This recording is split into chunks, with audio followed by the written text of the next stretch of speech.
Okay students, हम लोग पढ़ रहे थे हिमालयाज के बारे में। मैंने आपको बताया कि हम लोग जो है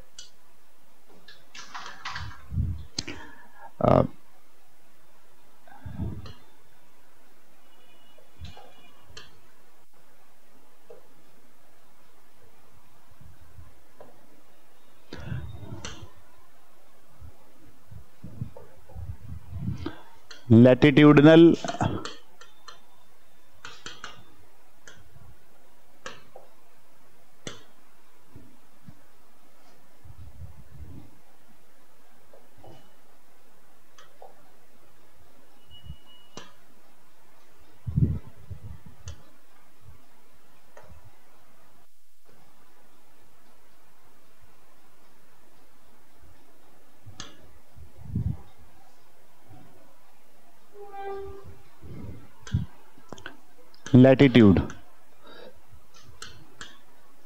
लैटिट्यूडनल डिवीजन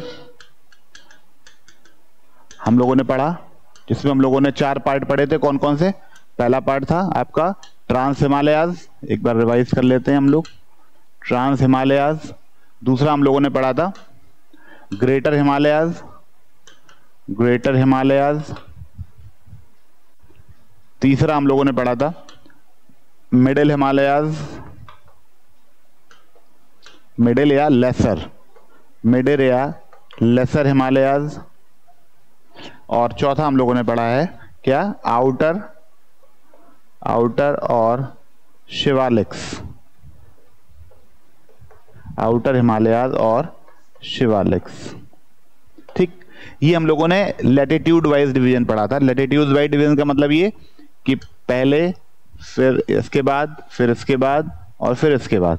तो ये था आपका ट्रांस, ये था आपका ग्रेटर, ये था आपका मिडिल या लेसर, दैट इज मिडिल और लेसर। ठीक है, और सबसे लास्ट में था आपका आउटर या शिवालिक्स। ठीक, तो पहले तो ये क्रम आपको लैटिट्यूड वाइज पता होना चाहिए, ठीक है ना। और लैटिट्यूड वाइज पता होने के साथ साथ आपको बेसिक कुछ बातें भी आपको पता होनी चाहिए। जैसे कि हम लोगों ने पढ़ा था कि जो ट्रांस और इन दोनों के बीच में कौन सा थ्रस्ट था? एक थ्रस्ट यहां पे है, एक थ्रस्ट यहां पर है, जिसे हम कहेंगे थ्रस्ट। बहुत इंपॉर्टेंट है, याद रखिएगा, मैं आपको यही याद कराने की कोशिश कर रहा हूं। एक थ्रस्ट यहां पर है, एक थ्रस्ट यहां पर है और एक थ्रस्ट यहां पर। ठीक है, इसका नाम क्या था? पहले वाले थ्रस्ट का नाम क्या था? T1, T2, T3 से अगर कर लें तो पहले वाले का नाम क्या था? Main central thrust, that is MCT। दूसरे वाले का नाम क्या था? Main boundary thrust, that is MBT। और तीसरे का नाम क्या था? तीसरे का नाम क्या, जल्दी बताएं। तीसरे का नाम था HFF, Himalayan frontal fault, HFF। ये तीनों बहुत इंपॉर्टेंट बातें हैं और तीनों बातें आपको याद होनी चाहिए, जो कि हम लोगों ने लैटिट्यूडनल डिवीजन में पढ़ी थी। इनके बारे में डिटेल में भी पढ़ा था और इनके कुछ एग्जाम्पल्स भी हम लोगों ने पढ़े थे। ठीक है, अभी हम लोग जो दूसरे पार्ट पर बढ़ रहे हैं अपने, उसका नाम है east west division of Himalayas, that is longitudinal division. ये आपका नेक्स्ट टॉपिक है, that is longitudinal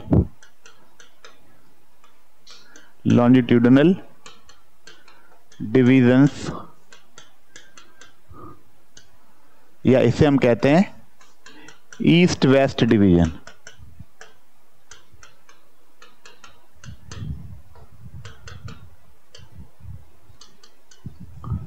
east west division of Himalayas या longitudinal division of Himalayas. Himalayas के लिए ही है तो उसको लिखने की जरूरत नहीं है, हम लोग हिमालयाज ही पढ़ रहे हैं। ठीक है,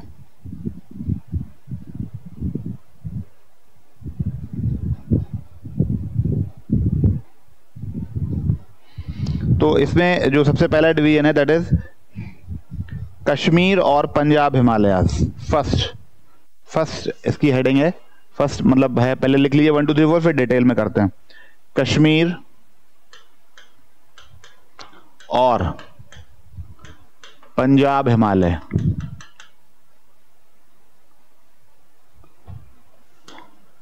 कश्मीर एंड पंजाब हिमालयाज। दूसरा है आपका कुमायूं हिमालय, कुमायूं।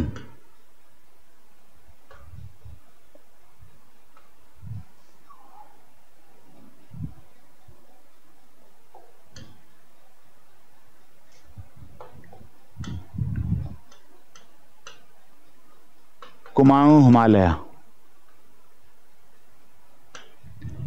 तीसरा है आपका नेपाल हिमालयाज। चौथा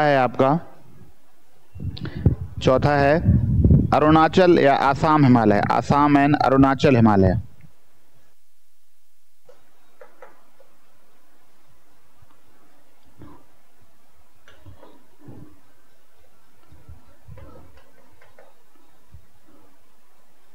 और पांचवा है आपका नॉर्थ, आप इसको आप दो नामों से जान सकते हैं, ईस्टर्न हिल्स भी कह सकते हैं, ईस्टर्न हिल्स माउंटेन्स या पूर्वांचल।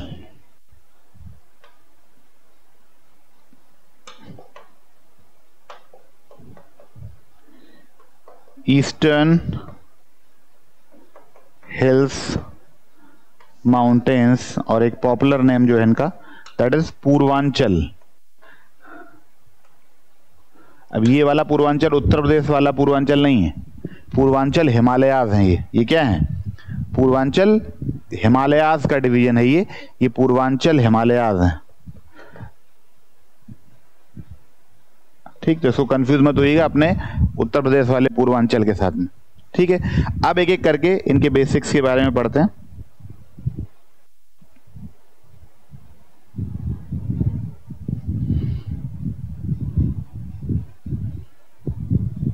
देखिए, नंबर 1 कश्मीर और पंजाब हिमालयाज। कश्मीर और पंजाब हिमालयाज के बारे में पढ़ेंगे।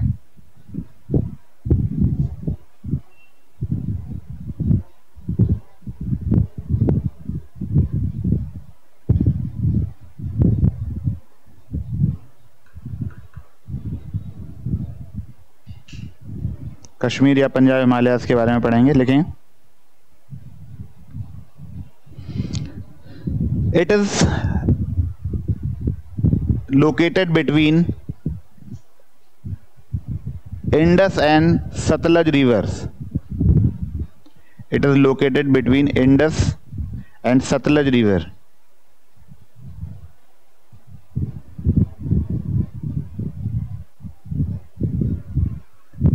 तो पहली अगर बात करते हैं कश्मीर या पंजाब हिमालय की, तो कश्मीर हिमालयाज जो हैं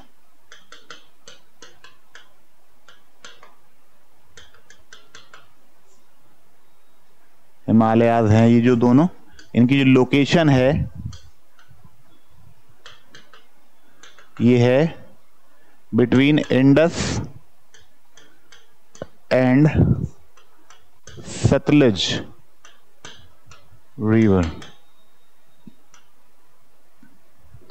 between Indus and Sutlej river. Important ranges of this region is important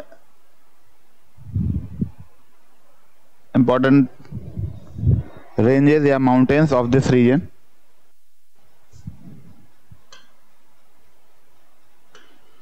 are Karakoram, Ladakh,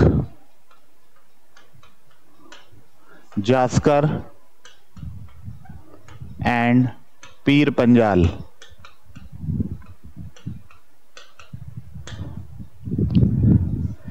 अब देखिएगा, वर्टिकल में और लॉन्जिट्यूडनल में दोनों में बदल जा रही हैं। वहां पे काराकोरम ट्रांस हिमालय का पार्ट था, यहाँ पे काराकोरम कश्मीर हिमालय का पार्ट है। बात समझ रहे हैं कि नहीं? वहां पर जो आपका पीर पंजाल आ रही थी, जहाँ पे पीर पंजाल जो श्रेणी थी वो किस में आ रही थी, वहां पे पीर पंजाल श्रेणी लेसर या मिडिल हिमालयास का पार्ट थी। ठीक है ना, यहाँ पर ये कश्मीर हिमालय का पार्ट है। तो दोनों के डिवीजन अलग अलग हैं, कंफ्यूज होने की जरूरत नहीं है। क्यों? क्योंकि आपको दोनों बातों को अलग अलग तरीके से पढ़ना है। एक जो हिमालयाज हैं आपके, एक लैटिट्यूडनल डिवीजन था, ये लॉन्जिट्यूडनल डिवीजन है। बहुत अच्छी तरीके से पढ़ेंगे, जब ऐसे और ऐसे दोनों तरीके से पढ़ेंगे तब आप क्लियर इसको आंसर कर पाएंगे। क्वेश्चन इसी पर बेस जाता है। अगर बात करते हैं नॉर्थ ईस्टर्न पार्ट की,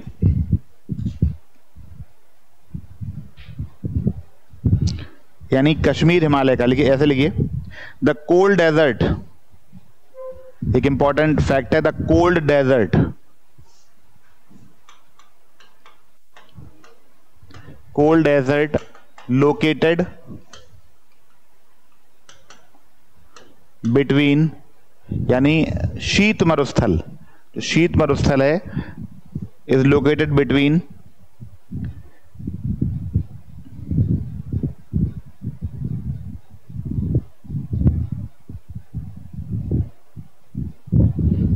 great Himalayas and Karakoram range.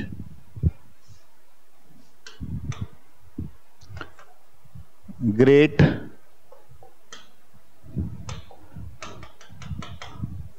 Himalayas and Karakoram range. तो कोल्ड डेजर्ट एक इंपॉर्टेंट, एक कोल्ड डेजर्ट एक बहुत important national park wildlife sanctuary के अंतर्गत भी आता है, कोल्ड डेजर्ट के नाम से, ठीक है ना। तो इस ये जो है ये लोकेटेड है between great Himalayas and Karakoram ranges. Kashmir valley is located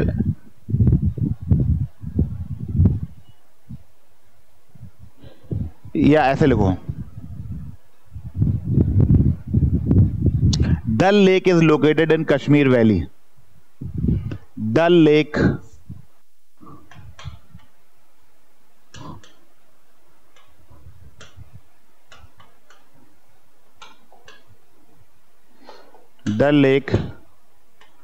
located in Kashmir Valley. These are some important features of Kashmir और Punjab Himalayas. Next, important glaciers. इस इलाके के important जो ग्लेशियर्स हैं वो कौन कौन से हैं? These are Siachen,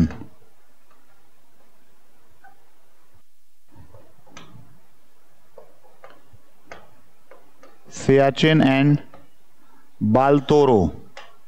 These are important glacier of this region.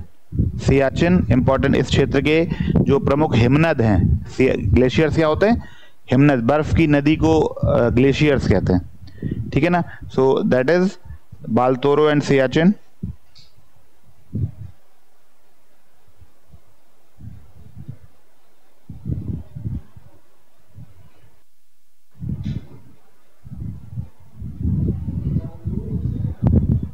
बाल्तोरो glacier का नाम है। क्या कह रहे हो?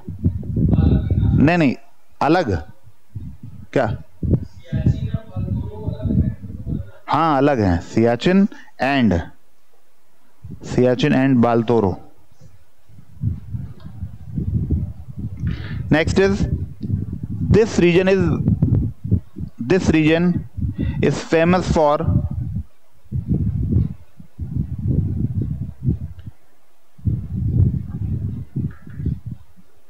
ज़ैफ़रॉन, या ऐसे लिखिए, फेमस फॉर ज़ाफ़रान कल्टीवेशन। नाम सुना है इसका? ज़ाफ़रान का नाम सुना है?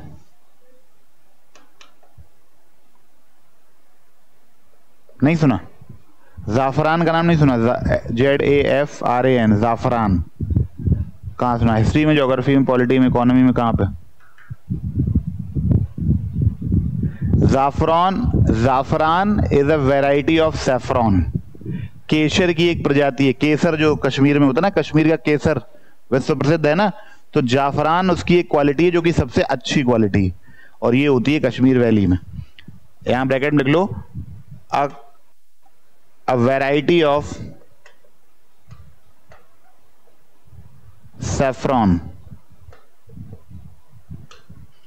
केसर की एक प्रजाति है। तो ये ज़ाफ़रान जो है, ऐसे लिख लो आप, ज़ाफ़रान ये जो है ये केसर की एक क्या है, किस्म है। केसर की एक क्या है, किस्म है, वैरायटी है जो वर्ल्ड फेमस है। मतलब आप दो उसकी स्ट्रिप्स, दो उसकी पॉलिश डाल दीजिए तो आपका जो पूरा मिल्क है वो येलोइश हो जाएगा, है ना। तो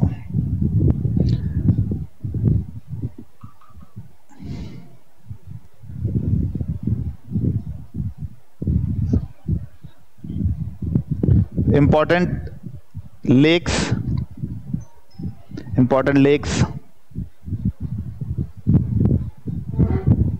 and important lakes are Dal lake, Wular lake, lakes में लिख लो यहां पे, डल, वुलर, पेंगोंग। ये वही पेंगोंग लेक है जिसपे विवाद हुआ था भारत और चाइना का, है ना। पेंगोंग लेक और सो मोरीरी, एक और नाम है सो मोरीरी। ये झीलों के नाम है, Dal lake, Wular lake, Pangong lake और सो मोरोरी। टी नहीं बोलेंगे, सो मोरोरी।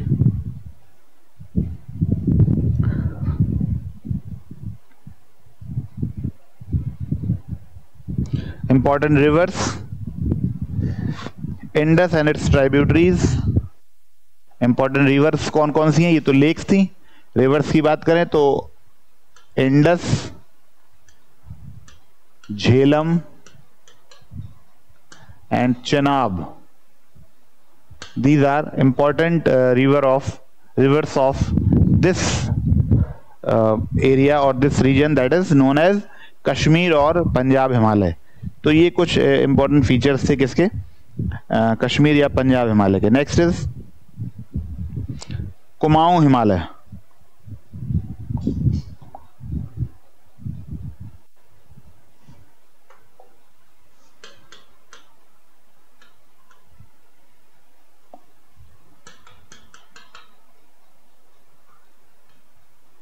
कुमाऊं हिमालयास की अगर बात करें, ये ईस्ट टू वेस्ट अगर चलते हैं तो सबसे पहले आता है क्या, कश्मीर या पंजाब हिमालय, उसके बाद आएगा Kumaon Himalaya. So what is Kumaon Himalaya? It is located between Sutlej and Kali river. यह सतलज और काली नदी के मध्य स्थित है। काली नदी Nepal valley. It is location अगर बात करें, located between Sutlej and Kali river. पहला पॉइंट हो गया इसका ही। दूसरी बात लिखें, दूसरा पॉइंट इंपॉर्टेंट, इसकी क्या लोकेशन है, that is comparatively higher in elevation than Punjab Himalayas. देखिए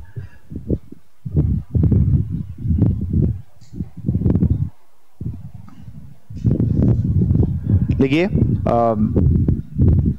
पंजाब हिमालय की तुलना में अधिक ऊंचाई, पंजाब हिमालय की तुलना में अधिक ऊंचाई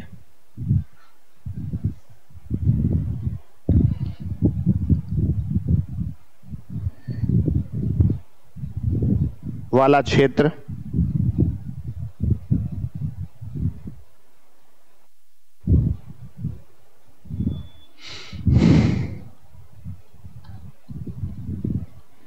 एक और बात लिख लो, इंपॉर्टेंट बात है, लिखो Punjab and Kumaon Himalayas are combinedly known as western Himalayas. लिखिए कुमाऊं तथा that is Kumaon plus Punjab Himalayas are combinedly known as western Himalayas. यानी अगर पश्चिमी हिमालय कह दें तो इसका मतलब पंजाब और कुमाऊं दोनों की बात हो रही है, और अगर सिर्फ कुमाऊं बोलेंगे तो इसका मतलब उसकी बात हो रही है जो सतलज और काली नदी के बीच में स्थित है। Next point, important ranges of this, important mountains या रेंजेस ऑफ दिस रीजन, इस क्षेत्र की प्रमुख चोटियां हैं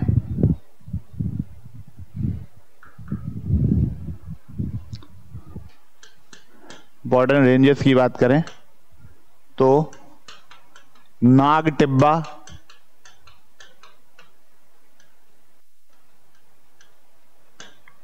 इंपॉर्टेंट बात करें तो Nag Tibba, Dhauladhar,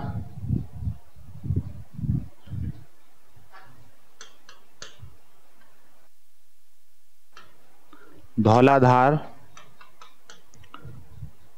Mussoorie,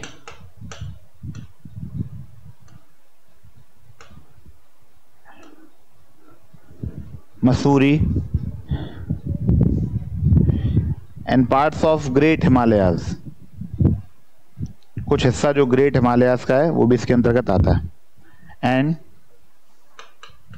parts of great Himalayas, तो प्रमुख चोटी की बात करें तो नाग टिब्बा, धौलाधार, मसूरी और वृहत हिमालय की कुछ चोटियां या वृहत हिमालय के कुछ भाग। Important glaciers,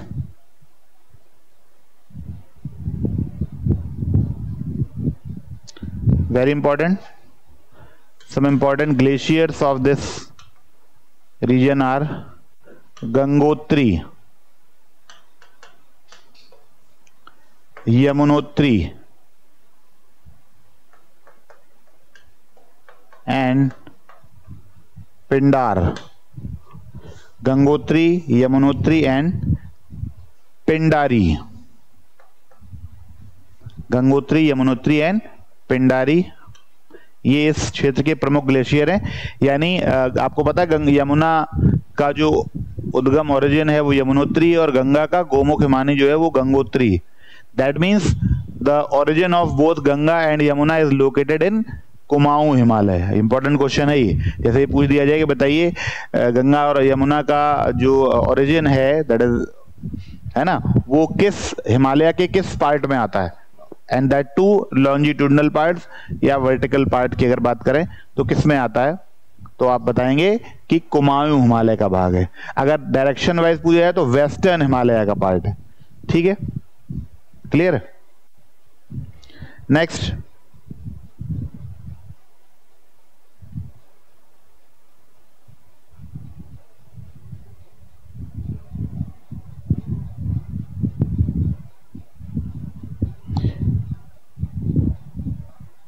the important feature of this region is, इस क्षेत्र का एक प्रमुख लक्षण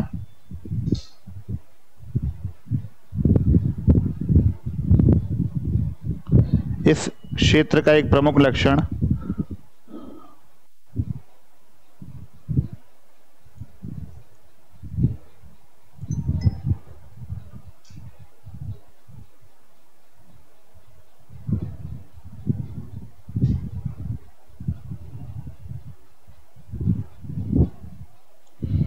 इस क्षेत्र का एक प्रमुख लक्षण दून फॉर्मेशन या दून का निर्माण है।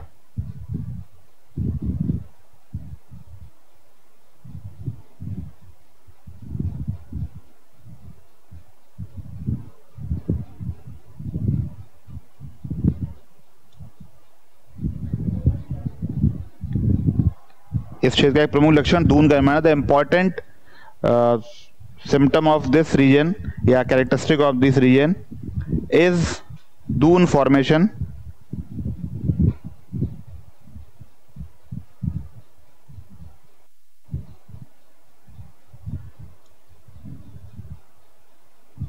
और मैंने आपको बताया था कि दून्स क्या होते हैं। दून क्या है, दून लॉन्जिट्यूडनल वैलीज हैं, लंबाई में स्थित घाटियां जो हैं वो दून कहलाती। अभी कल हम लोग जब डिस्कस कर रहे थे लास्ट टर्न पे, that means on last turn, तो हम लोगों ने आपको दून जो है वो किस पार्ट का लक्षण बताया था, किस हिमालय का लक्षण बताया था, देख के बताइए किसका बताया था। दून फॉर्मेशन जो है वो शिवालिक्स में होता था, याद करिए, शिवालिक्स यानी आउटर हिमालयाज में दून फॉर्मेशन होता था। ठीक है ना, तो दून फॉर्मेशन क्या है, एक तरह की एक वर्टिकल, एक लॉन्जिट्यूडनल वैली, लंबाई में स्थित जो घाटी है वो दून कहलाती है। और ऐसे बहुत सारे दून जो है वो हिमालयाज में है, जिनमें से एक सबसे बड़ा जो दून है that is what, that is Dehradun. क्या है वो? देहरादून। नेक्स्ट लिखें,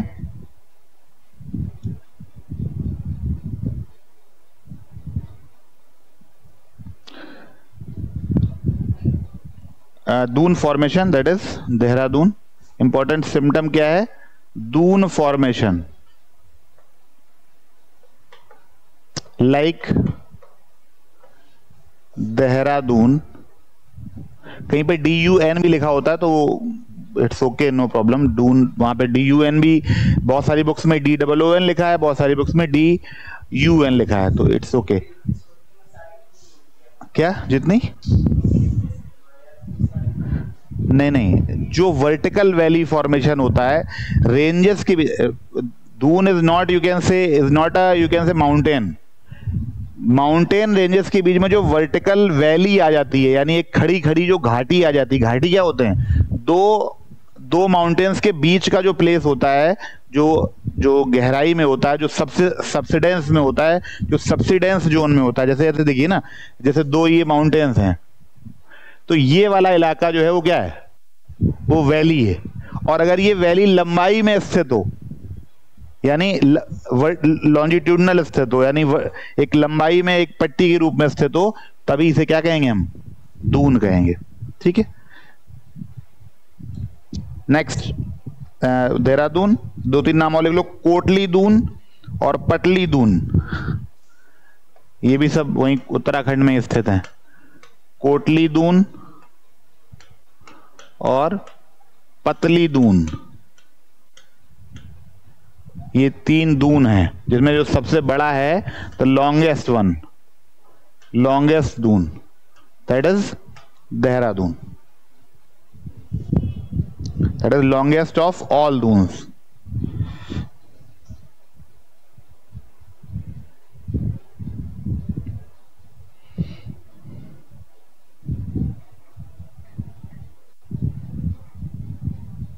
देखिए नेक्स्ट, तो ये दो हो गए पार्ट। तीसरा पार्ट आ जाएगा नेपाल हिमालयाज। तीसरा पार्ट है नेपाल हिमालयाज, और इन्हें सेंट्रल हिमालयाज भी कहते हैं। तो चाहे तो राइटिंग में लिख लो, पॉइंट बना के लिख लो, also known as central Himalayas. इन्हें सेंट्रल या केंद्रीय हिमालय के नाम से भी जाना जाता है, also known as central Himalayas.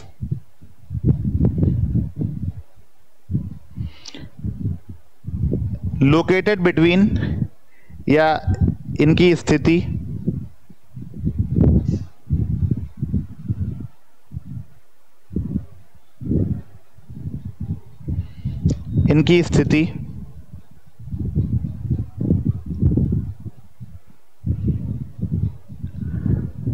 काली नदी, इनकी स्थिति पश्चिम में काली नदी तथा पूर्व में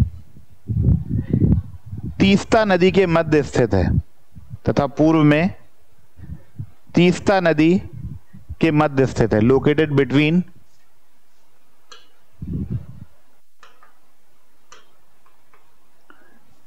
काली, river Kali in west and river Teesta in east.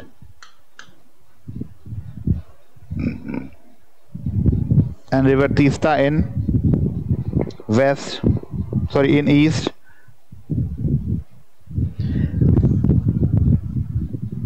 This region has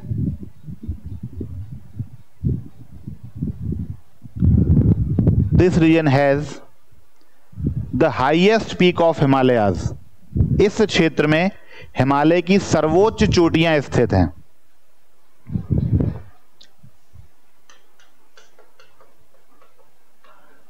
Highest peaks of Himalayas are located in this region.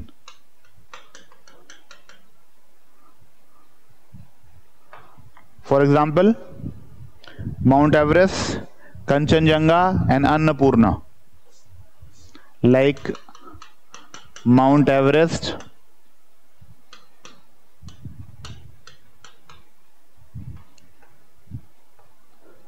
Kanchenjunga and Annapurna. Mount Everest, Kanchenjunga and Annapurna, these all are located in these Nepal Himalayas.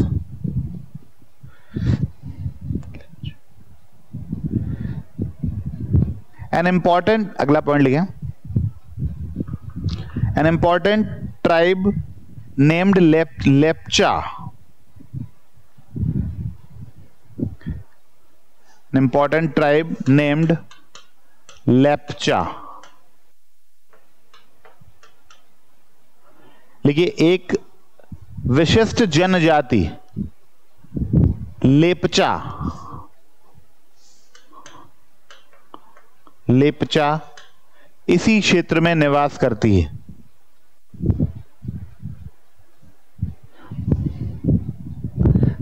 तथा यह सिक्किम एवं पश्चिम बंगाल की उच्च भागों में पाई जाती है.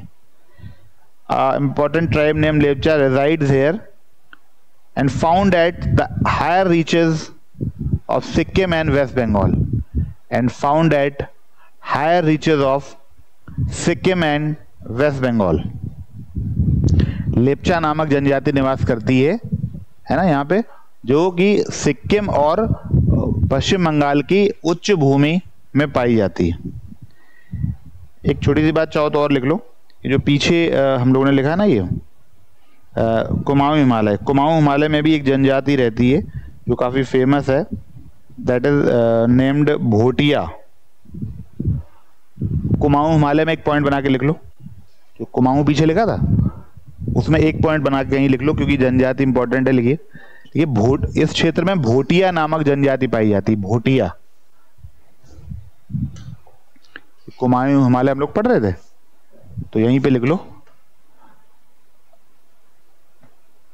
Tribe named Bhotia.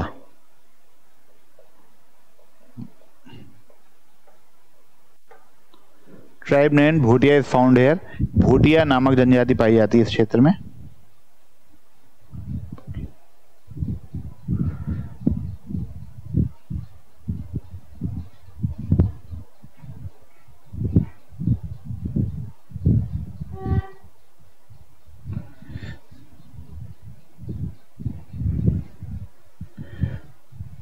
Next is, इसी में आ जाइए वापस.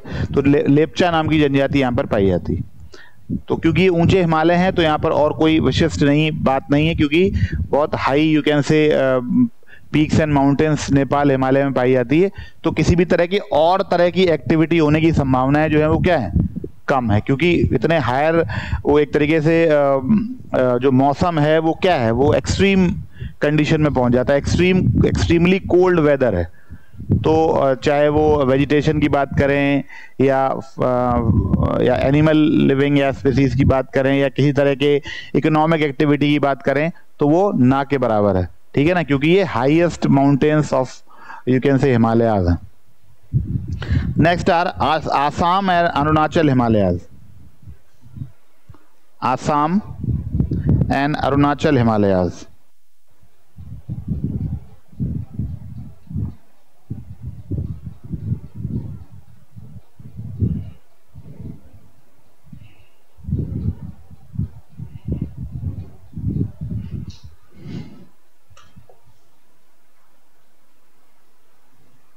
फोर्थ है ना ये, Assam and Arunachal Himalayas.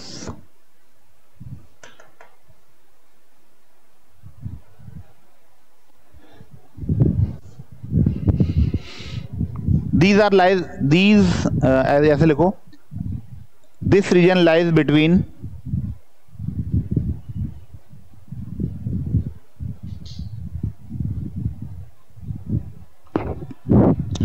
this region lies between river Teesta in the west and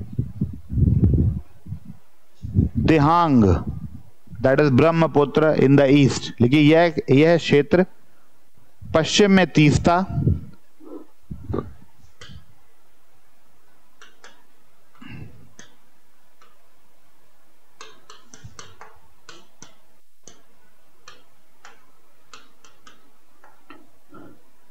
तथा पूर्व में दिहांग, जो कि ब्रह्मपुत्र का लोकल नेम है वहां पे,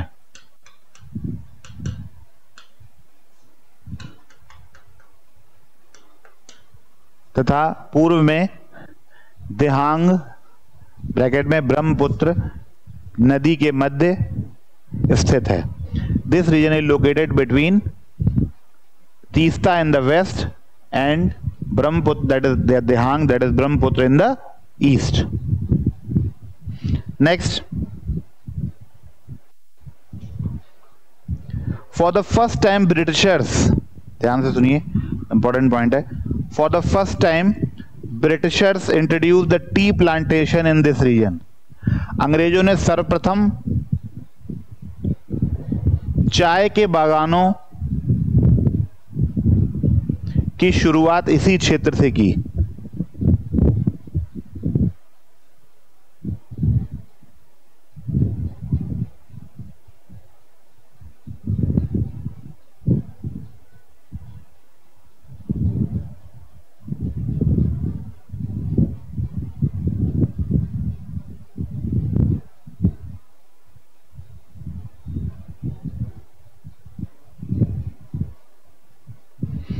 This region has very important point, this region has highest hydroelectric power potential in the country.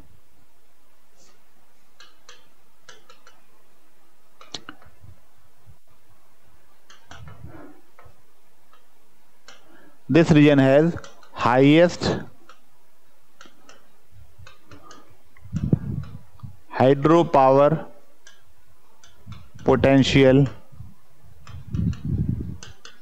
In the country.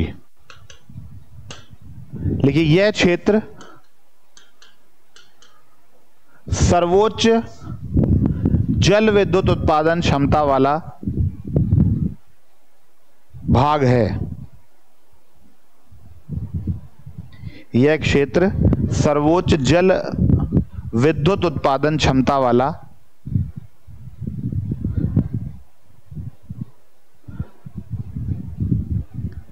या सर्वोच्च जल विद्युत उत्पादन क्षमता रखता है, ऐसे भी लिख सकते हो, क्षमता वाला है।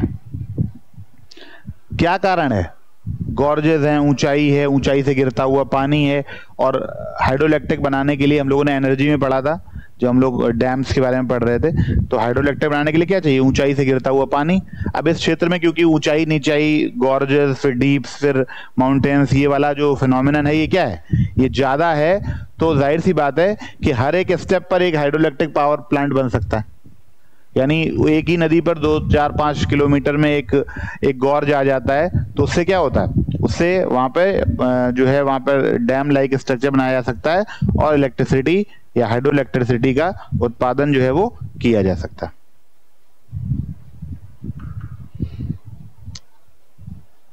लिखिए,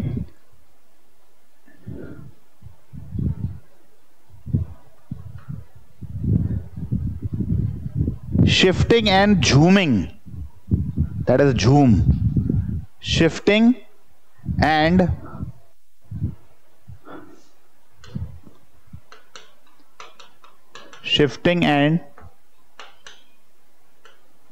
zooming type of agriculture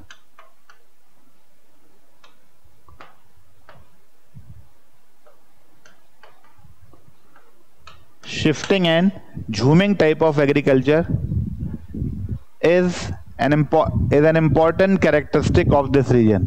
देखिए, इस क्षेत्र, ऐसे लिखो, इसका हिंदी में नाम है, लिखे, झूम खेती तथा विस्थापन खेती इस क्षेत्र की कृषि का प्रमुख लक्षण है।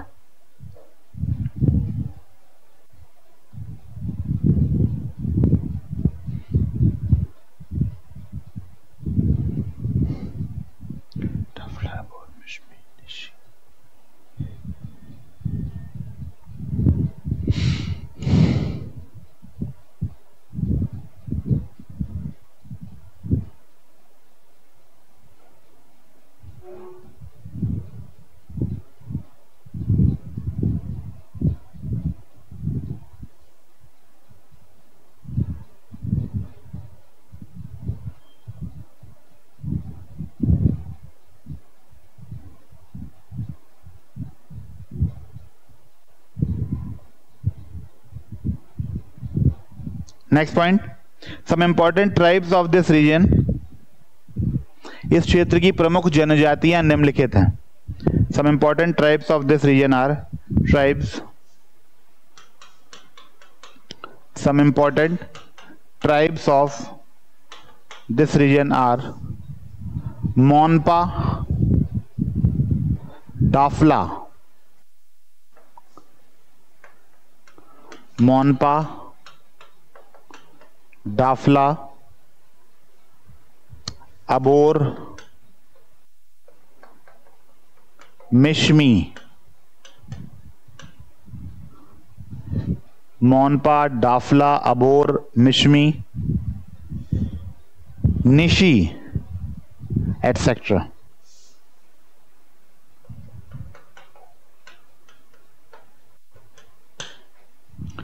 मोनपा, डाफला, अबोर, मिश्मी और Nishi are some important tribes of this reason.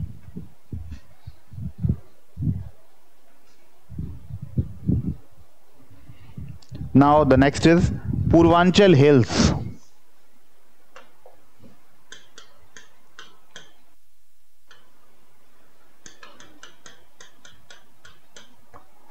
Purvanchal hills, now what are Purvanchal hills, लिखें फटाफट।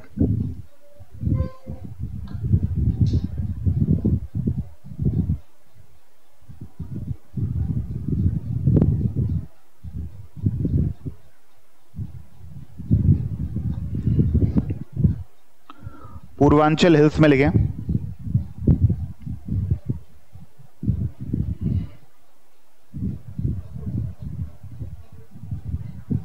it is the eastward extension of Himalayas. It is the eastward extension of Himalayas as it takes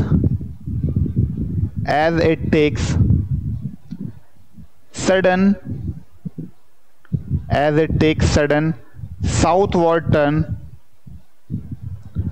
after Dihang Gorge, as it takes sudden southward turn after the Dihang Gorge.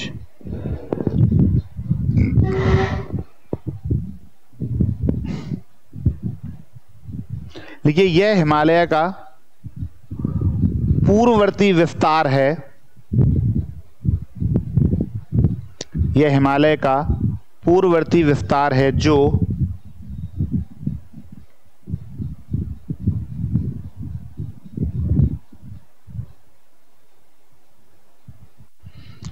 दिहांग खड्ड के पश्चात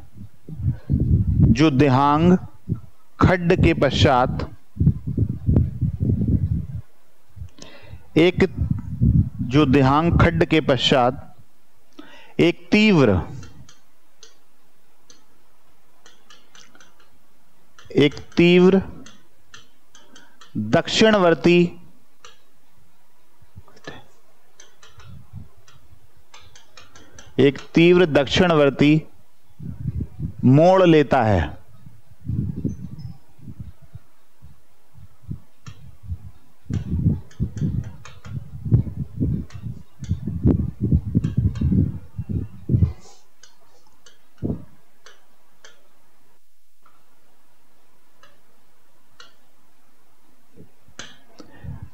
तो मैंने आपको बताया था कि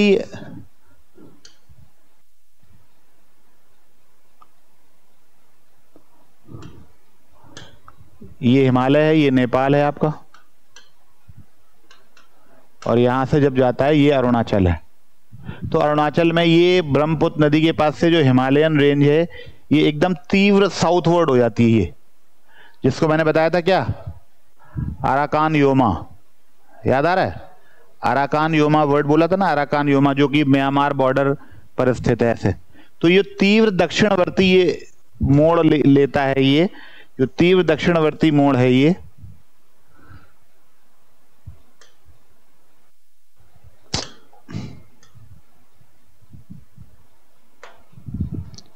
तीव्र जो दक्षिणवर्ती मोड़ आता है ये दिस साउथवर्ड बैंड, जो ये दिहांग, ये यहाँ पर दिहांग गॉर्ज है अरुणाचल प्रदेश में, जहां से ब्रह्मपुत्र नदी जो है भारत में प्रवेश करती है। तो जब ब्रह्मपुत्र नदी यहाँ भारत प्रवेश करती है तो यहाँ एक खड्ड बन जाता है, उसी खड्ड का नाम है दिहांग। इसीलिए ब्रह्मपुत्र नदी को इस क्षेत्र में दिहांग के नाम से जाना जाता है। दिहांग वहां का एक लोकल वर्ड, ठीक है, जो एक गड्ढा है, एक खड्ड है बहुत गहरा, जहां पर ब्रह्मपुत्र नदी अपना पूरा पानी लेकर गिरती है, तो जाहिर सी बात वो और गहरा हो जाता है। बस यहीं से एक साउथवर्ड बेंड हो जाता है। Now this range is termed as Purvanchal hill. अब ये जो इलाका है ये क्या कहलाएगा? पूर्वांचल हिल कहलाता है, जो कि क्या है? हिमालय का ही ईस्टवर्ड एक्सटेंशन है, या पूर्ववर्ती एक्सटेंशन है, विस्तार है, जो दक्षिण की ओर मुड़कर आगे बढ़ जाता है, जो कि यहां पर तीव्र गति से दक्षिण की ओर मुड़ता है। तो इसी को बोला है कि sharp southward bend. Next point, it is located eight south of Brahmaputra valley. लिखिए यह क्षेत्र ब्रह्मपुत्र नदी के दक्षिण में स्थित है। लोकेटेड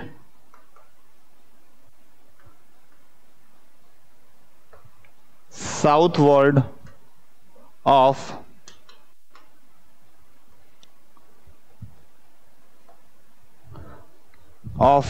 ब्रह्मपुत्र वैली, यानी ब्रह्मपुत्र नदी की जो घाटी है उसके दक्षिण में स्थित है। तो ब्रह्मपुत्र नदी ये है, ये ऐसे करके आती है, ऐसे करके यहां से बंगाल में, उसमें बांग्लादेश में चली जाती है, आसाम से होती हुई। तो ये जो ब्रह्मपुत्र नदी की घाटी है, जो इसके, यही तो घाटी है ये, इसकी ये घाटी ही तो है ब्रह्मपुत्र नदी की। तो इसी में जो पहाड़ियां स्थित हैं भारत वाले हिस्से में, म्यांमार वाले हिस्से में नहीं, भारत वाले हिस्से में, उन्हीं को किस नाम से जाना जाता है? पूर्वांचल की पहाड़ियां। किस नाम से जाना जाता है? पूर्वांचल की पहाड़ियां या Purvanchal hills. Next, these are composed of sedimentary rocks. देखिए ये पहाड़ियां अवसादी चट्टानों से निर्मित हैं। These hills are composed of, या these hills are composed of sedimentary rocks and covered with dense forest, तथा इस पर घने वन स्थित हैं, तथा इस पर घने वन स्थित हैं, तथा इस पर घने वन स्थित हैं।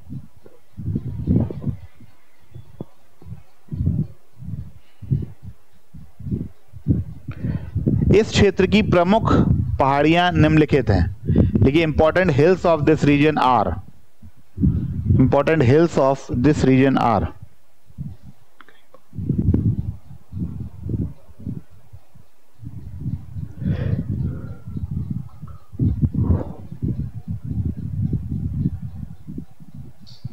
important hills of this region, and the first one is Patkai Bom range A, Patkai Bom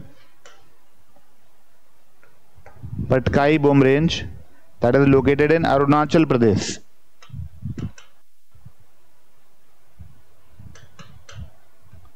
तो आप इसकी सिर्फ लोकेशन लिखते जाइए और नाम लिखते जाइए। The B is Naga hills, नाम से पता लग रहा है नागालैंड।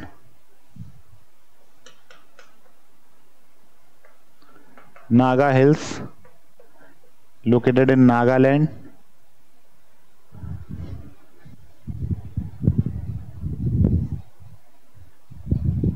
मणिपुर हिल्स,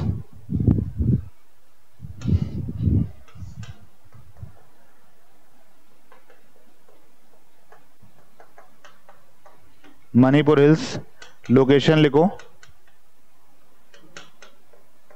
मणिपुर और म्यांमार के बीच में,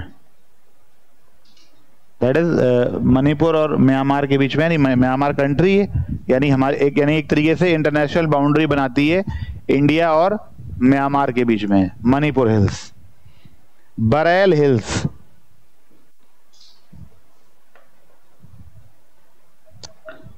Barail hills part of Assam, ये आसाम में लोकेटेड है बरेल हिल्स। देन कम्स गारो खासी जैंतिया, वेरी इंपॉर्टेंट।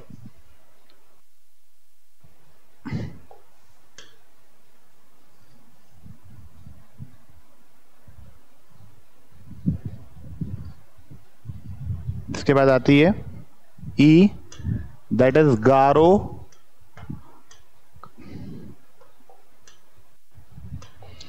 गारो, खासी एंड जैंतिया, गारो, खासी and Jaintia hills, these all are located in Meghalaya. और ये वही स्थान है जो दुनिया की सबसे ज्यादा वर्षा वाला स्थान है, वर्ल्ड्स वेटेस्ट रीजन, या world's the region of having the highest precipitation in the world. Cherrapunji और मासेराम इसी घाटी में स्थित है, गारो, खासी और जैंतिया की। 3 पहाड़ियां जो हैं ट्रायंगुलर शेप पर एक दूसरे को घेरती हैं, और जब इसमें कोई प्रेसिपिटेशन यानी इसमें कोई एयर जो है, या कहना चाहिए जो मॉइस्चर है, वो इसके अंदर प्रवेश कर जाता है, तो बारिश तब तक होती रहती है जब तक पूरा मॉइस्चर खत्म नहीं हो जाता है। यही कारण है कि इस क्षेत्र में बहुत भयंकर बारिश होती है। क्या कारण है कि इस क्षेत्र में बहुत भयंकर बारिश होती है, और दुनिया की सबसे ज्यादा वर्षा वाला स्थान है ये। ठीक है, चेरापूंजी था पहले, अभी आज की डेट में मासेराम है, जो कि चेरापूंजी से ही थोड़ी दूर पर स्थित है। नेक्स्ट, अगली रेंज है मीजो या लोशाई हिल्स, डी, मीजो या लोशाई, 2 नाम है इसके, मीजो या लोसाई हिल्स इन मिजोरम। मिजोरम में स्थित पहाड़ी है मीजो या Lushai, that is Mizo hills. Lushai hills भी कहते हैं, मीजो हिल्स भी कहते हैं। The location is Mizoram.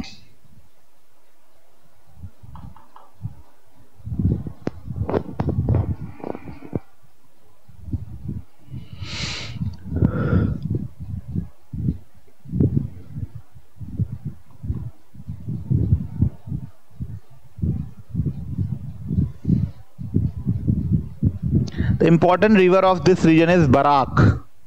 देखिए, इस क्षेत्र की प्रमुख नदी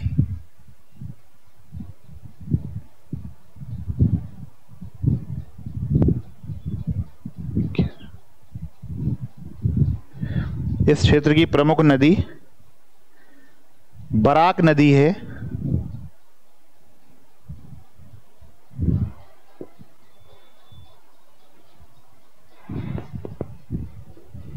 जो कि ब्रह्मपुत्र की सहायक नदी है। The important river of this region is river Barak, BARAK, river Barak, which is an important tributary of Brahmaputra.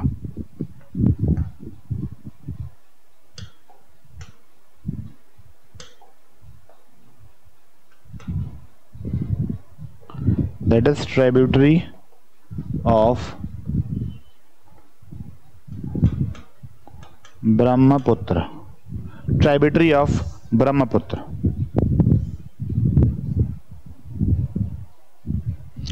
Important lake of this region is, an important lake of this region is, इस क्षेत्र की प्रमुख झील लोकटक झील है,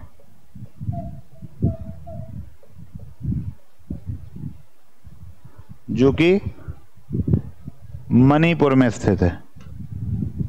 इस क्षेत्र की प्रमुख झील लोकटक झील है। The important lake of this region is lake Loktak झील है, which is located in Manipur, या जो मणिपुर में स्थित है।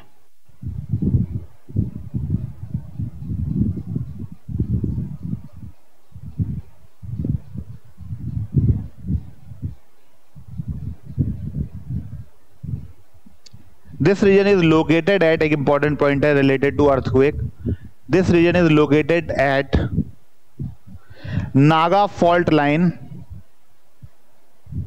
which is prone to earthquake and landslide. This region is located at Naga fault line, which is prone to earthquake and landslide. देखिए यह क्षेत्र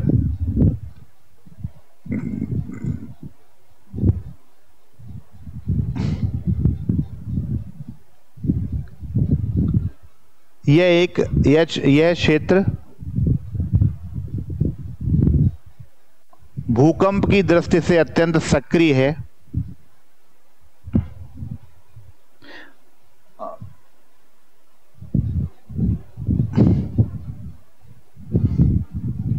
भूकंप के आगे ब्रैकेट में ये भूकंप और भूस्खलन लिख लेना, landslide.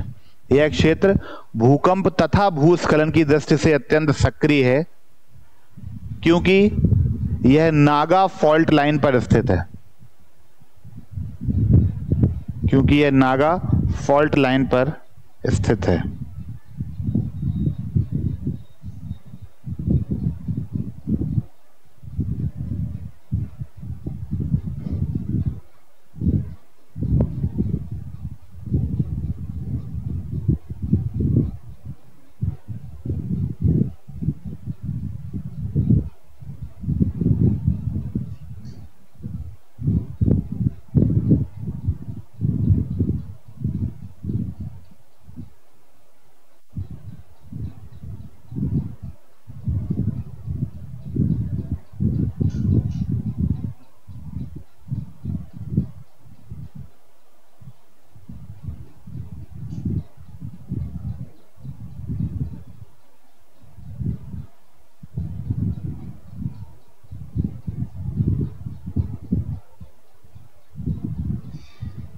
The next is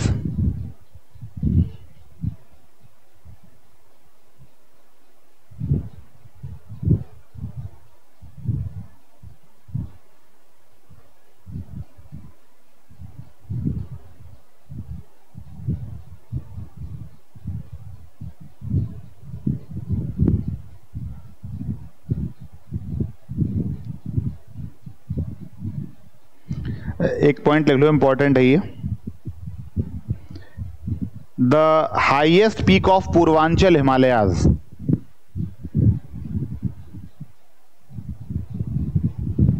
the highest peak of, star बना के लिख लेना, इंपॉर्टेंट पॉइंट है, क्वेश्चन पूछा गया है। The highest peak of Purvanchal Himalayas is Saramati, Saramati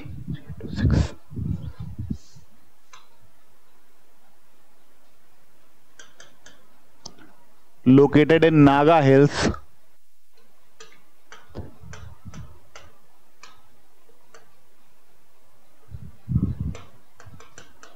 located in Naga Hills, having height 3826 meters। देखिए पूर्वांचल पहाड़ियों की सबसे ऊंची चोटी सारामती है,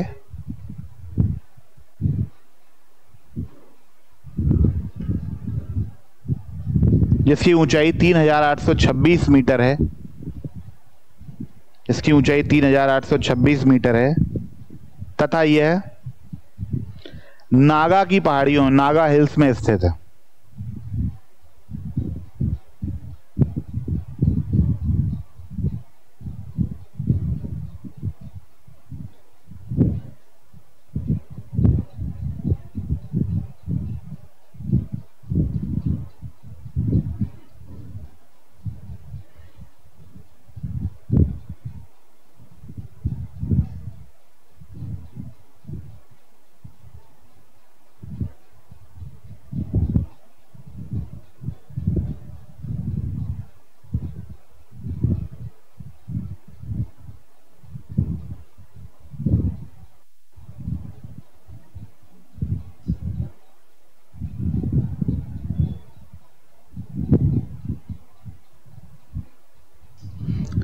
अब एक इंपॉर्टेंट पॉइंट लिख लीजिए जो कि आपके मेंस पॉइंट ऑफ व्यू और environment ecology point of view से काफी इंपॉर्टेंट है। हिमालयास का लिखिए, the significance of Himalayan region, the significance of Himalayan region, हिमालयी क्षेत्र का महत्व, यानी क्यों इतना इंपॉर्टेंट है हिमालय रीजन को पढ़ना। हम लोगों ने दो तरह के डिवीजन पढ़े, एक तो डिवीजन था हमारा, एक तो लॉन्गिट्यूडनल डिवीजन था, trans, greater, lesser and outer. दूसरा था हमारा कश्मीर, कुमाऊं और नेपाल, कश्मीर, कुमाऊं, नेपाल, असम, अरुणाचल और पूर्वांचल।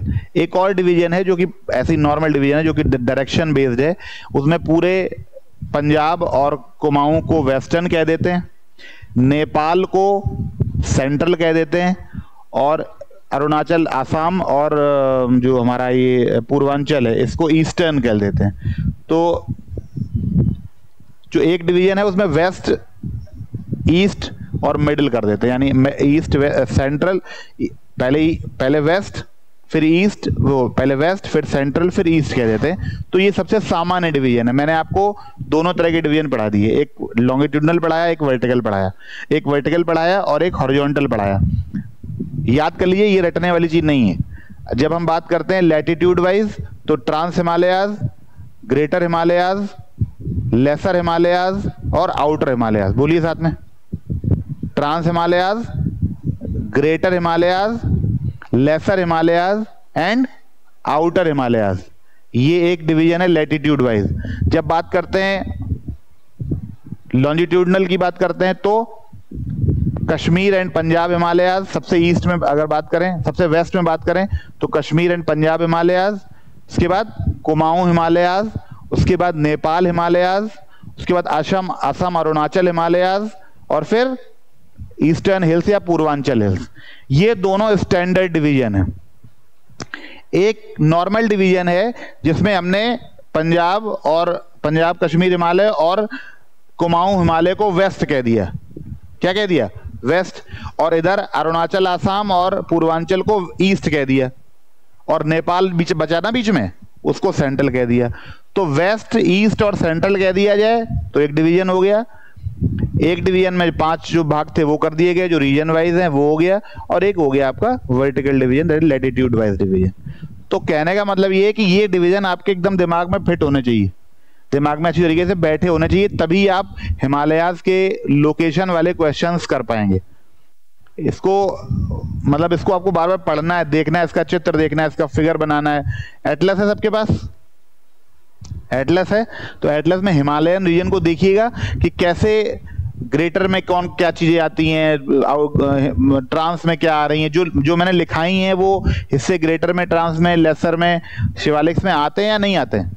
और फिर इधर वाला डिवीजन पढ़िए कि कौन कौन से भाग हैं। तो जब आप इस नोट्स को, क्लास नोट्स को अपने थ्योरी या मैप के साथ में मैच कराएंगे तो आप देखेंगे कि आपको समझ में आएगा, आपको स्टैंडर्ड, आपको अच्छा लगेगा, आपको वो चीजें जो है कोरिलेट कर पाएंगे आप। और जब कोरिलेट कर पाएंगे तभी चीजें याद होंगी। रटने वाला काम तो है नहीं कि मतलब आप कुछ भी जो है उठा के करते जाएंगे। और अभी तो शुरुआत है, अभी तो इंडियन ज्योग्राफी स्टार्ट हुई, तो इनको साथ साथ में समझते जाइए। Now the significance of Himalayan region, फटाफट लिखें। The Himalayan region holds immense significance due to various factor. देखिए, हिमालयी क्षेत्र कई कारणों से बहुत महत्वपूर्ण रहा है। Himalayan region holds immense significance for various regions.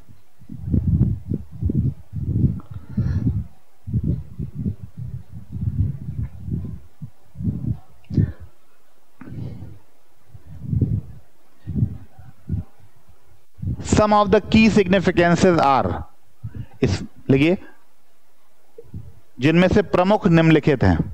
Some of the key significances are, number 1,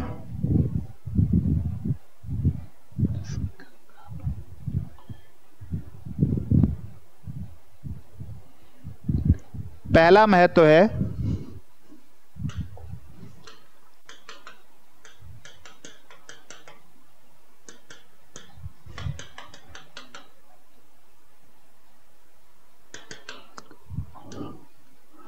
पहला है आपका water tower of Asia.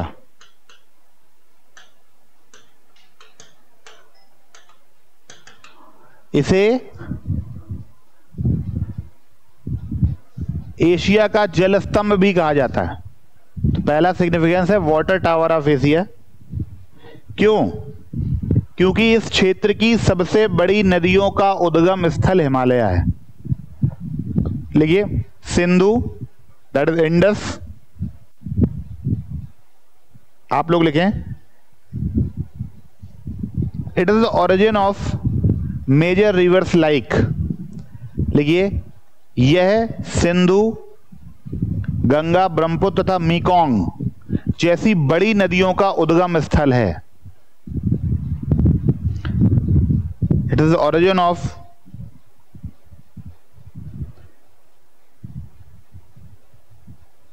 Major या great rivers like Indus, Ganges, Brahmaputra and Mekong.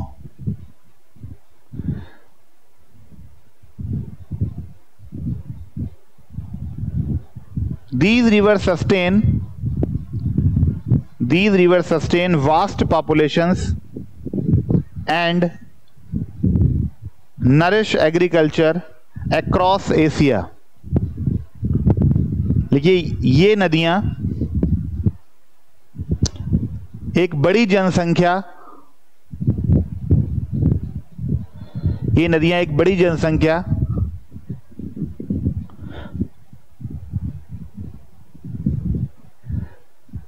के लिए जीवन रेखा हैं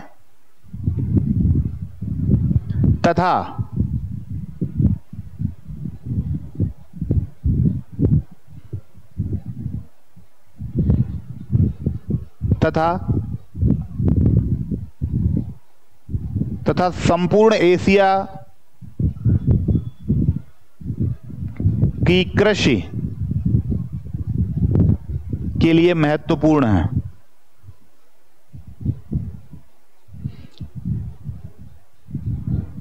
खासकर दक्षिण एशिया की बात हो रही है ना, क्योंकि हिमालय जो है वो दक्षिण एशिया में ही स्थित है। अगला पॉइंट, अगला इंपॉर्टेंट चीज है, अगला इंपॉर्टेंट सिग्निफिकेंस है biodiversity hotspot.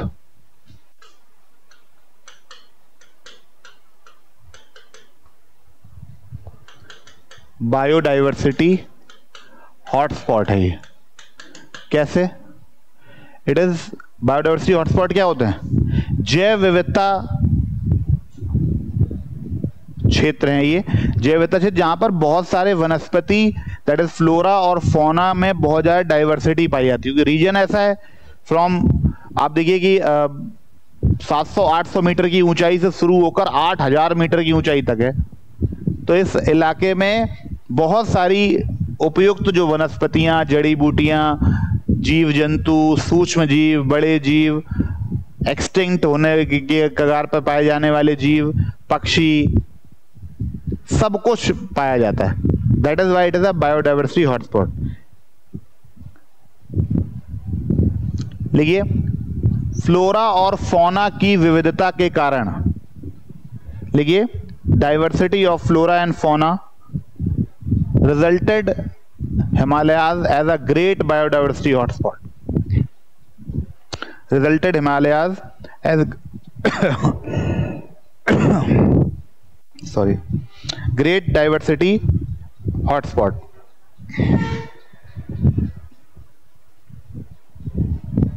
Great biodiversity hotspot. It is the home of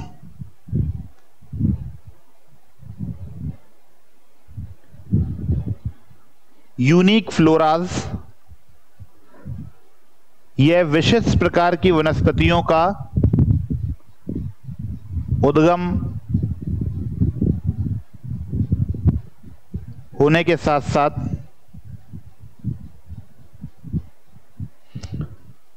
snow leopard, yak, Bengal tiger, one horn rhino के लिए भी प्रसिद्ध है। Having unique flora, it is also famous for snow leopard, yaks, Bengal tigers and one-horned rhino. लिख लिया? चारों नाम लिख लिए? स्नो लेपर्ड, हिम तेंदुआ, किसके लिए? याक, हिम तेंदुआ, बंगाल टाइगर और वन ऑन राइनो यानी एक सींग वाला गैंडा, उसके लिए ये क्षेत्र फेमस है। तो मैंने कुछ आपको वनस्पतियों के साथ साथ ये भी पाया जाता है। सबसे इंपॉर्टेंट महत्व, क्लाइमेट रेगुलेटर।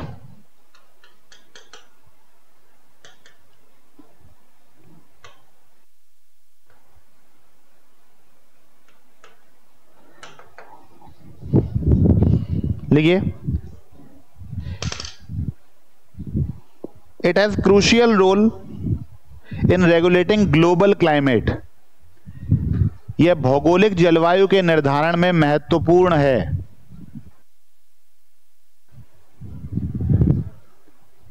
यह भौगोलिक जलवायु के निर्धारण में महत्वपूर्ण है।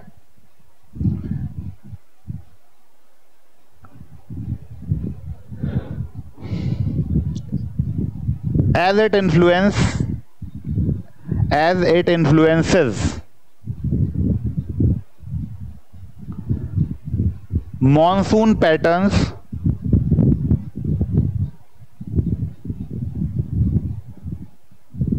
and also regulates temperature and also regulates temperature and also regulates temperature, और ताप नियंत्रण भी करता है। मानसून को जो है वो प्रभावित करता है।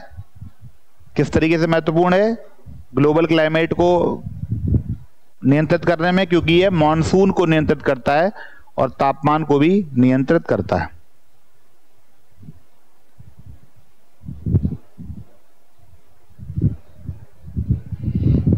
भारत के संदर्भ में बात करें, स्ट्रेटेजिक लोकेशन,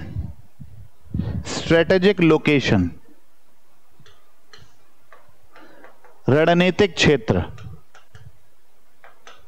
या रणनीतिक अवस्थिति।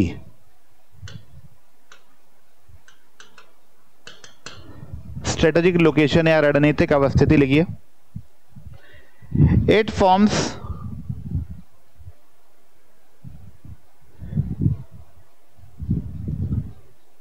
a natural border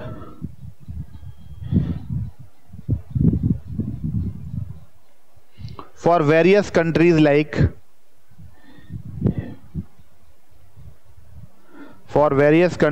India, Pakistan, China, Nepal and Bhutan। यह विभिन्न देशों के बीच में प्राकृतिक सीमा रेखा निर्धारित करता है, जैसे भारत, पाकिस्तान, चीन, नेपाल और भूटान।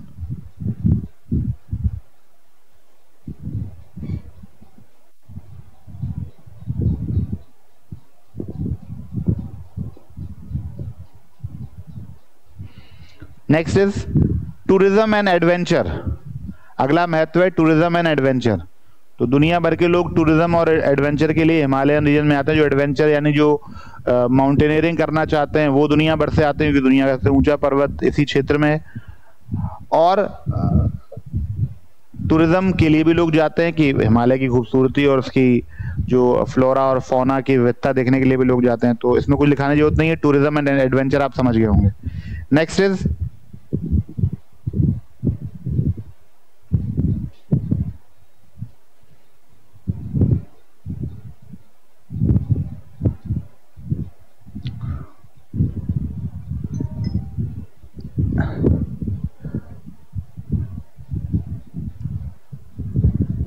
होम ऑफ, लिखिए होम ऑफ, अगला हेडिंग है home of indigenous communities and civilisations.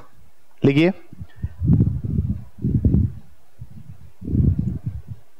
अनेक सभ्यताओं तथा समुदायों का घर, home of various civilizations and indigenous communities. तो जाहिर सी बात है कि हिमालयी क्षेत्र में ऐतिहासिक रूप से जो है वो निवास रहा है बहुत सारी सभ्यताओं का और बहुत सारी जनजातियों का। सभ्यताओं का तो ऐसे रहा है कि हम लोग बचपन से सुनते आ रहे हैं कि हमारे ऋषि मुनि हिमालय पर चले जाते तपस्या करने के लिए। ये तो बचपन से सुन रहे हैं ना हम लोग। तो हमारे वेदों पुराणों में ऋषि मुनियों के बारे में जो भी कहानियां हैं या जो भी वेद पुराण शास्त्र जो भी कहते हैं, यही तो कहते हैं कि पहाड़ों पर चले गए तपस्या करने के लिए। तो किस पहाड़ की बात होती है? कहां चले गए तपस्या करने? हिमालय। कि ये कहा जाता था कि चले गए डोडा बेटा पे तपस्या करने या नीलगिरी पर्वत पे तपस्या करने चले गए, ये सुना है क्या कभी? या सतपुड़ा पर्वत पे तपस्या करने चले गए, राजमहल की पहाड़ियों पे चले गए, मैकाल रेंज में चले गए, ये सुनते हैं क्या कभी? क्या सुनते हैं? कहां चले गए तपस्या करने? हिमालय पे। अपने प्रधानमंत्री भी यही कहते हैं कि हम लोटा लेक चले जाएंगे, इस दिन मूड खराब होगा, है कि नहीं? तो कहने का मतलब यही है कि बहुत सारे सिविलाइजेशन का जो है घर है, तो ये भी एक महत्व है, जाहिर सी बात है इसका ऐतिहासिक महत्व भी। एक बात और लिख लीजिए इसमें, पिलग्रिमेज साइट्स, धार्मिक स्थल। आपको पता है कि बहुत सारे बुद्धिज्म और हिंदुइज्म के बहुत सारे जो पिलग्रिमेज साइट्स हैं, केदारनाथ, बद्रीनाथ, और अगर बात करें तिब्बत की तो सारा जो बौद्ध मठ, बौद्ध विहार सारे कहाँ स्थित हैं? सब इन्हीं हिमालय की रेंजेस में स्थित हैं। तो वेरी इंपॉर्टेंट पिलग्रिमेज साइट देखो, home to sacred site for Hinduism and Buddhism, attracting millions of pilgrims, attracting millions of pilgrims। देखिए, हिंदू तथा बौद्ध धर्म का प्रमुख धार्मिक स्थल हिमालय पर अवस्थित हैं,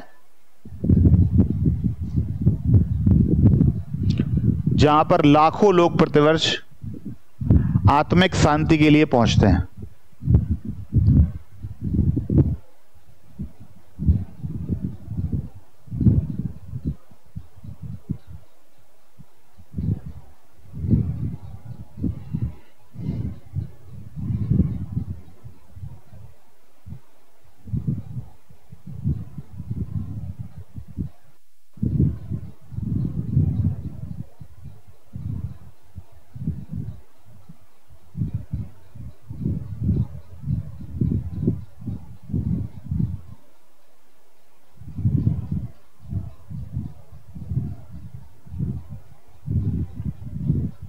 वो बात अलग है कि अभी जो एक Hindu Kush Himalayan assessment report आई है, उसके मुताबिक हिमालय के जो ग्लेशियर हैं, जो कि नेचुरल वाटर का, रिवर्स का सोर्स हैं, वो बहुत तेजी से क्या हो रहे हैं? पिघल रहे हैं या सिकुड़ रहे हैं जिन्हें कहना चाहिए। उसकी वजह से बहुत सारी प्रॉब्लम आ गई हैं। ग्लेशियल रिट्रीट हो गई है, यानी जो ग्लेशियर्स हैं वो पिघल कर पीछे की ओर चले गए हैं। वाटर रिसोर्सेज पे इम्पैक्ट पड़ा है। अचानक risk of glacier lake outburst floods है, जो कि देखिए आप हिमालय में बादल फटने की या तेजी से पानी आने की संभावनाएं बढ़ती रहती हैं, जिसकी संभावनाएं काफी बढ़ गई हैं, जिसकी वजह से बहुत सारी नेचुरल डिजास्टर्स हो जाती हैं। जैसे अभी रिसेंटली वो एक डिजास्टर हुई थी, क्या नाम था, कौन सी थी, केदारनाथ वाली घटना थी ना, जहाँ पे काफी लोग बह गए थे, बहुत तेजी से पानी आया था, आज तक लापता हैं बहुत सारे लोग, मिले ही नहीं वो लोग, है ना। तो इस तरह की घटनाएं आम हो गई हैं हिमालयी रीजन में, क्योंकि ग्लेशियर बहुत तेजी से पिघल रहे हैं। तो अचानक कोई बड़ा स्लॉट तेजी से पिघल जाए तो बहुत सारा पानी बन गया, फिर वो पानी क्योंकि ऊंचाई बहुत ज्यादा है, वहां पर स्लोप ज्यादा है, तो फिर वो पानी तेजी से नीचे आता है। फिर उतना तेजी से नीचे आता हुआ पानी जो है वो कई जो भी उसके मार्ग में आता है, चाहे पहाड़ियां हो, चट्टाने हो, या रेजिडेंशियल एरियाज हो, कोई नगर हो, सिटीज हो, टाउन एरियाज हो, जहां पर इतनी स्पीड से पानी आएगा वहां कुछ बचेगा? तो उसके और सबसे बड़ी बात यह कि उस पानी के साथ में चट्टाने, मलबा, पत्थर सब आता है, तो एकदम पूरा इलाका जो है वो तहस नहस हो जाता है। जैसे हम लोग कहते हैं कि मतलब एक तरीके से पूरा सर्वनाश हो जाता है। अब जो केदारनाथ वाली जो घटना हुई थी, आप याद करिए कितनी दुखद घटना थी पूरे देश के लिए, और वो एक बहुत सारे लोगों ने अपने परिजनों को खोया। आज तक लोग जो दर्शन करने गए थे उनका पता भी नहीं चला, उनकी बॉडी भी नहीं मिली, कुछ नहीं मिला यार। और ऐसे हजारों लोग हैं जिनके बारे में कुछ पता नहीं लगा। तो कुल मिलाकर इस तरह की घटनाएं इसी वजह से हो रही हैं, क्योंकि इम्पैक्ट हो रहा है, इकोसिस्टम चेंज हो रहा है, जिसकी वजह से स्नो लाइन जो है वो शिफ्ट हो रही है, यानी वो ऊपर की ओर चलती जा रही है। यानी पहले बर्फ नीचे तक जम जाती थी, अब बर्फ ऊपर तक जा रही है। तो जाहिर सी बात है जो वहाँ का फ्लोरा और फौना है, जो वहाँ का वेजिटेशन है, वो प्रभावित हो रहा है। बायोडाइवर्सिटी प्रभावित हो रही है, जिसकी वजह से बहुत सारे दूसरे इश्यूज भी आ रहे हैं और एक तरीके से बायोडाइवर्सिटी को खतरा उत्पन्न हो रहा है। बात समझ में आ रही कि नहीं? तो एक बहुत भयंकर खतरा है। और सोशियो इकोनॉमिक इम्पैक्ट और इकोसिस्टम चेंज होने की वजह से वैसे भी फॉल्ट लाइन पर स्थित है। कल मैंने आपको बताया था इंडो यूरेशियन प्लेट पर स्थित है हिमालय, उसकी वजह से उसमें वैसे भी भूकंप आने की भी संभावना सबसे ज्यादा है। सीज्मिक जोन भी बहुत ज्यादा एक्टिवेटेड है, इस वजह से बहुत सारी प्रॉब्लम होने की संभावना है। दूसरी बात यह कि मौसम मानसून को निर्धारित करने वाला एक बहुत बड़ा कारक है। तो अगर वहां पर कोई प्लांट स्पीसीज या माइग्रेशन कुछ ऐसा होता है, इकोसिस्टम में चेंजेस आते हैं, तो वहां की जाति जनजातियां वनस्पति सब प्रभावित होती है, जिसकी वजह से ग्लोबल एक्टिविटीज, क्लाइमेटिक एक्टिविटीज प्रभावित होती हैं और वहां का एकदम से माहौल, जो वहां का एनवायरनमेंट है वो बदल रहा है। तो ये जो है ये प्रकृति के लिए और नेचर के लिए और as a country, as a region हम लोगों के लिए, इंडिया एज अ कंट्री के रूप में तो है ही नुकसानदायक, पूरे रीजन के लिए खतरनाक है, क्योंकि वो पूरे रीजन के लिए एक नेचुरल बूस्टर का काम करता है, चाहे वो वाटर टावर के रूप में काम करे या मानसून को कराने के काम, मानसून की बारिश कराने में काम आए। पूरी जो जितना भी साउथ वेस्टर्न मानसून है वो जब चल के आता है तो हिमालय से टकराकर ही तो पूरे उत्तर भारत में बारिश होती है। अगर वो मानसून हिमालय से जब भी टकराने में लेट हो जाता है या ड्राई हो जाता है या निकल जाता है, तो आप देखिए कि पूरे उत्तरी भारत में सूखा अकाल जैसी स्थिति उत्पन्न हो जाती है। और क्योंकि पूरा उत्तर भारत एग्रीकल्चर पे बेस्ड है, पूरा देश उत्तर भारत पर बेस है फॉर फूड ग्रेन्स, चाहे पंजाब, हरियाणा, यूपी, बिहार, वेस्ट बंगाल, ये सारा जो रीजन है ये देश का सबसे इंपॉर्टेंट एग्रीकल्चरल एरिया है। और यहाँ पर अगर फसलें प्रभावित होती हैं, फसल चक्र प्रभावित होता है, या जो है यहाँ के जो एग्रीकल्चर पैटर्न जो है वो डिस्टर्ब होता है, तो उससे देश की अर्थव्यवस्था पर प्रभाव पड़ता है, महंगाई बढ़ती है या इस तरह की इकोनॉमिक क्राइसिस क्रिएट हो जाती है। और फिर उससे, क्योंकि हमारा देश एक बहुत बड़ी आबादी का देश है, तो जब हमारे यहाँ कोई क्राइसिस होती है तो जो चीजें हम एक्सपोर्ट करते थे वो चीजें क्या हम करते हैं, फिर हम एक्सपोर्ट नहीं करेंगे, तो इससे दुनिया की इकोनॉमी पर भी प्रभाव पड़ेगा। मतलब पहले हमारे ऊपर प्रभाव पड़ेगा, फिर जब हम जो चीज एक्सपोर्ट करते थे, जो बहुत सारे देश ऐसे थे जो फूड ग्रेन्स के लिए हमारे ऊपर डिपेंडेंट थे, क्योंकि हम एक्स्ट्रा जो ग्रेन्स है, फूड ग्रेन्स जो है वो क्या करते थे, निर्यात करते थे, एक्सपोर्ट करते थे। उसके बदले में जो चीज हमारे यहाँ नहीं होती थी उसको इंपोर्ट करते थे। तो क्या फर्क पड़ा, एक तो हम एक्सपोर्ट नहीं कर पाए तो इससे दूसरे को प्रॉब्लम हुई, और फिर हम अपने लिए जो चीज हमारे यहाँ नहीं होती उसको इंपोर्ट भी तो नहीं कर पाएंगे, क्योंकि हमारे पास फॉरेन करेंसी नहीं आएगी।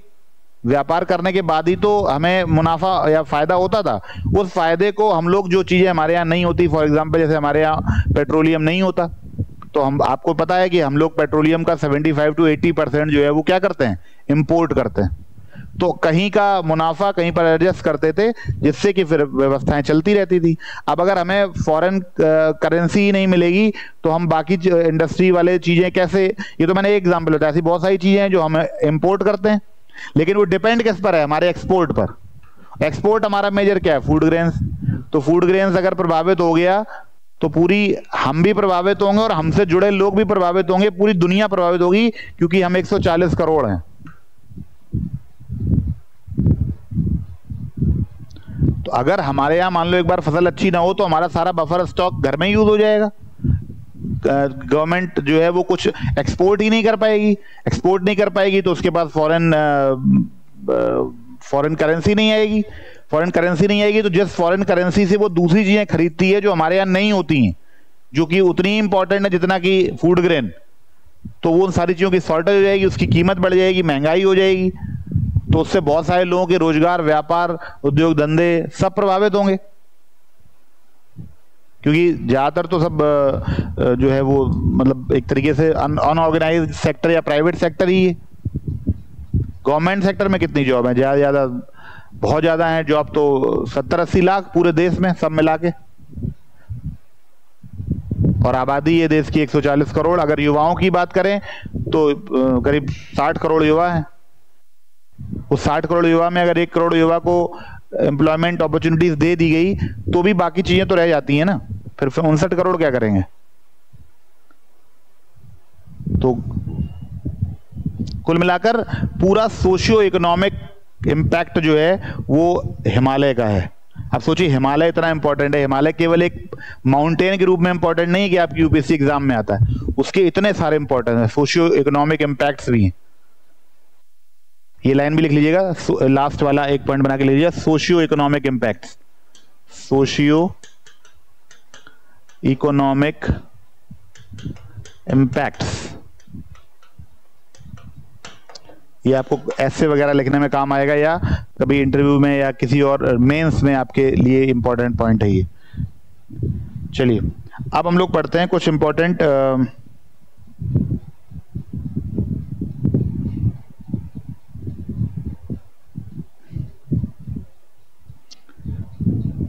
ग्लेशियर्स और पासेस के बारे में। और मैं आपसे चाहूंगा कि कल ये सारी लोकेशंस जो है वो आप अपने एक इंडिया के मैप पे बना के लाएंगे, रफली बना के लाइएगा, मैं देखूंगा और उसके बाद कोई डाउट होगा तो उसको मैं क्लियर करूंगा आपका, ठीक है। तो कुछ लिखिए, name of glacier and location, ऐसे लिख लो, important glaciers, important Himalayan glaciers.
लिखिए, एक तरफ ग्लेशियर नेम, एक तरफ लोकेशन, यानी ग्लेशियर का नाम और अवस्थिति। सबसे पहले लिखेंगे सियाचिन,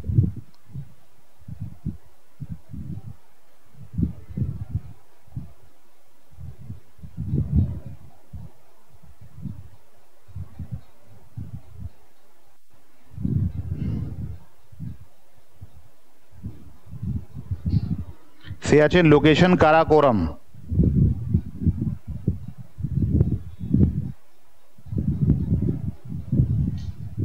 काराकोरम ब्रैकेट में लिख लो नुब्रा वैली,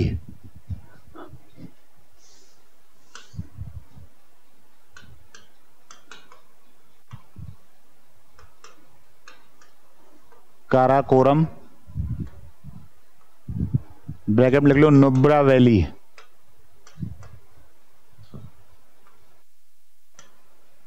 नुब्रा घाटी में स्थित सियाचिन ग्लेशियर है, ग्लेशियर का नाम है सियाचिन। कहाँ स्थित है? काराकोरम रेंज में। और किस घाटी में? नुब्रा घाटी में, यानी काराकोरम पर्वत की नुब्रा घाटी में स्थित है ये। नेक्स्ट इज बियाफो,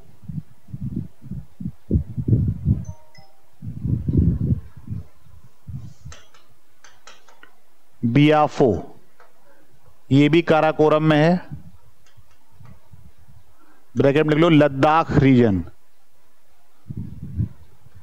लद्दाख क्षेत्र में है ये, काराकोरम के लद्दाख क्षेत्र में बियाफो।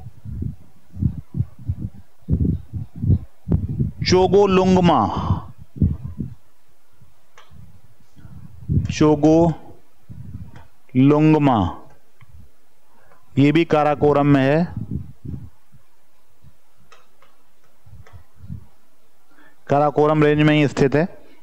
और लोकेशन है इसकी गिलगिट बाल्टिस्तान, गिलगिट बाल्टिस्तान, वही जो इस समय पाकिस्तान का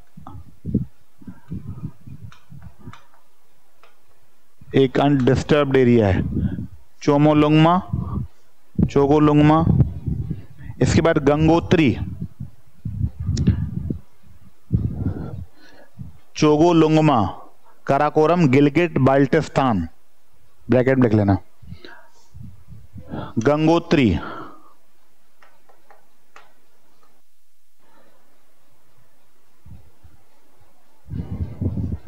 स्थान लिख लो,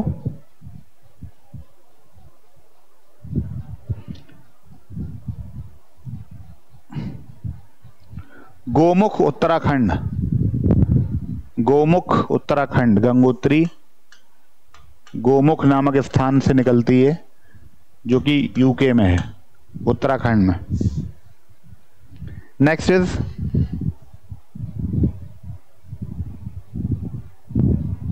हिस्पर, HISPAR, हिंदी में लिखना चाहो तो हिस्पर, हिस्पर गिलगिट बाल्टिस्तान,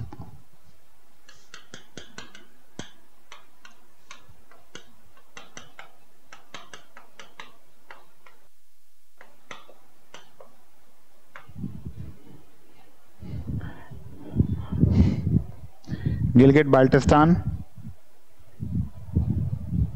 ज़ेमू, ZEMU, ज़ेमू सिक्किम नेपाल, ज़ेमू सिक्किम नेपाल, ब्रैकेट में लिख लो। ईस्टर्न हिमालयाज, यानी ये ईस्टर्न हिमालयाज में स्थित है।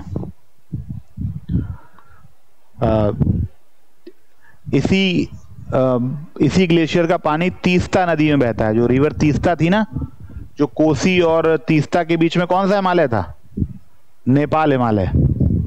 तो जो बाउंड्री थी ना, जो ईस्टर्न बाउंड्री बना रहा था नेपाल हिमालय की, दैट इज रिवर तीस्ता। उस रिवर तीस्ता में जो जल है, जो पानी है, वो इसी ज़ेमू ग्लेशियर से आता है। नेक्स्ट इज सोना पानी, अगला ग्लेशियर है सोना पानी।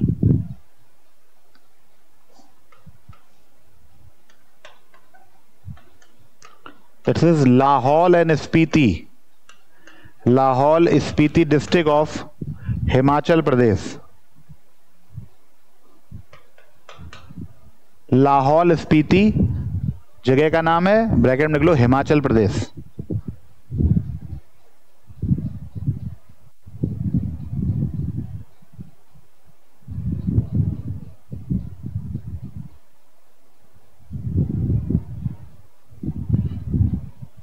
रूपल, रूपल RUPAL, रूपल ग्लेशियर, हिमाचल प्रदेश, लाहौल स्पीति लिखाइए, रूपल लिखिए। कश्मीर, ब्रैकेट में लिख लो ग्रेटर हिमालयाज में, कश्मीर के ग्रेटर हिमालयाज पार्ट में रूपल नामक ग्लेशियर है।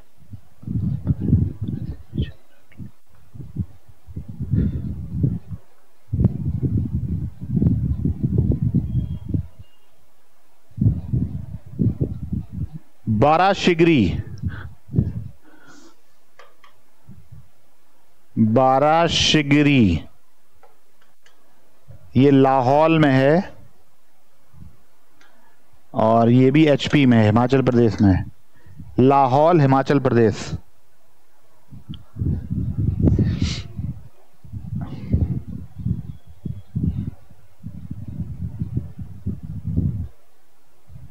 ब्रैकेट में लिख लो, एक चीज और लिख लेना, लाहौल चंद्रा वैली, चंद्रा वैली लिख लेना इसी के ब्रैकेट में, बारासिगरी में। अगला है दायामीर, DIAMIR, दायामीर।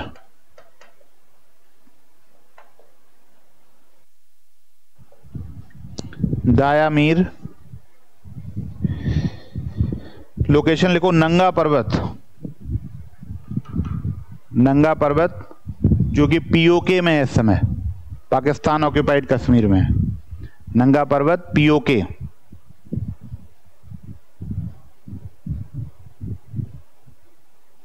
नेक्स्ट इज पिंडारी, अगला ग्लेशियर है Pindari, Kumaon region of Uttarakhand. Location में लिखो Kumaon region of Uttarakhand.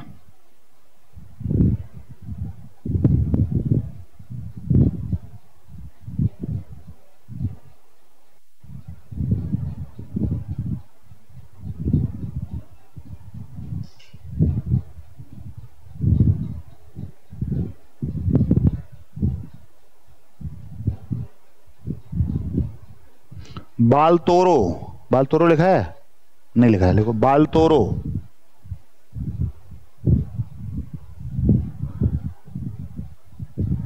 Karakoram range, Baltoro Karakoram range.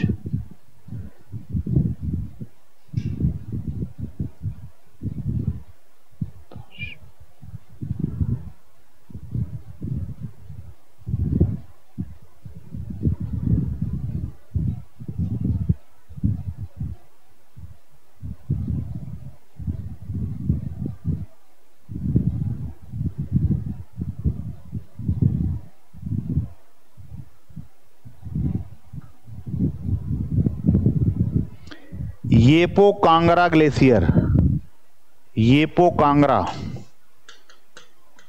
Yepo Kangra, Nepal Himalayas, Nepal Himalaya में स्थित है ये।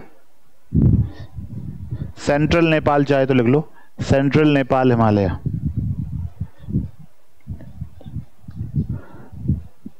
अन्नपूर्णा ग्लेशियर, ये भी नेपाल हिमालय में। अन्नपूर्णा चोटी का भी नाम है, ग्लेशियर का भी नाम है। Annapurna glacier central Himalaya, central Himalaya या Nepal Himalaya.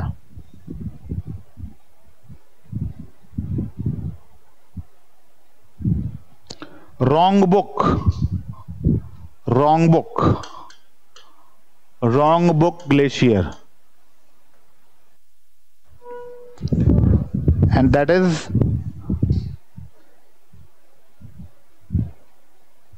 northern side of Mount Everest, north of Mount Everest।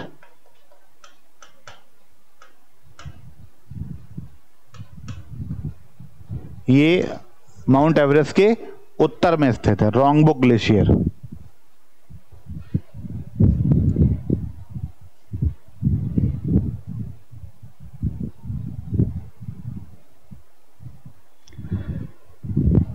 कितने हो गए?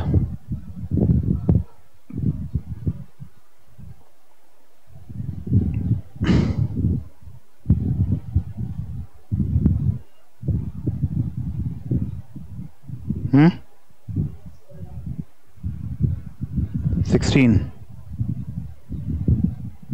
चलिए इतने मार्क करके लाइएगा। नेक्स्ट इज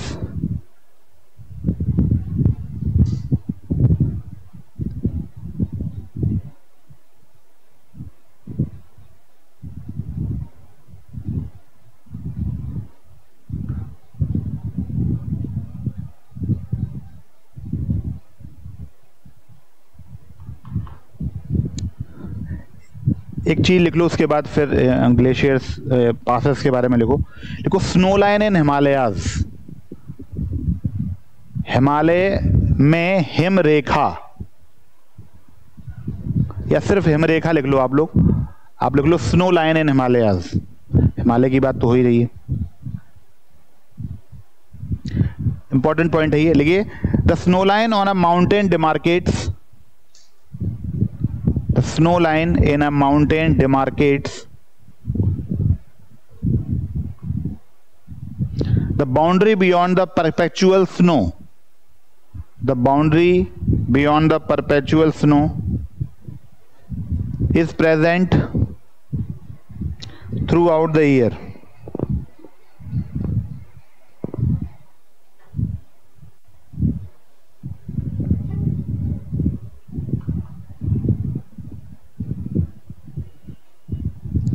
लिखिए किसी पर्वत की हिमरेखा वह, किसी पर्वत की हिमरेखा ऊंचाई पर स्थित वह रेखा है